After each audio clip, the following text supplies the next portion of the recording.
Fittest can survive అంటారు.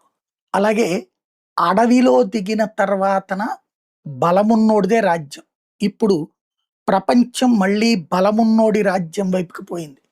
America తన బల ప్రదర్శన ప్రారంభించింది. ఇదివరకు బలహీనుడు సైతం బ్రతకడానికి అన్నటువంటి ప్రజాస్వామ్య విధానాలకి ఊపిరి పోసినటువంటి అమెరికా ట్రంప్ వచ్చాక అహంకారంతో ప్రవర్తిస్తూ నేను నా ఇష్టం వచ్చినట్టు చేస్తానంటూ వెనిజులా మీద విచ్చలవిడితనం దగ్గర నుంచి చూసుకుంటే భారతీయుల్ని తిప్పి పంపించే వ్యవహారం దాకా ప్రతి అరాచకానికి అతను నాయకుడవుతా, నేను పెద్ద దేశం, గర్వమైన దేశం కాబట్టి నేను ఏమైనా చేస్తానన్న అహంకారాన్ని ప్రదర్శిస్తే ఆ ఇంపాక్ట్ ఇప్పుడు ఇరాన్ రివర్స్ అయ్యి ఎదురు తిరిగి ప్రపంచానికి హీరోగా ఫోకస్ అవుతున్నటువంటి వేళ విక్టిమ్‌గా మిగులుతున్న దుబాయ్.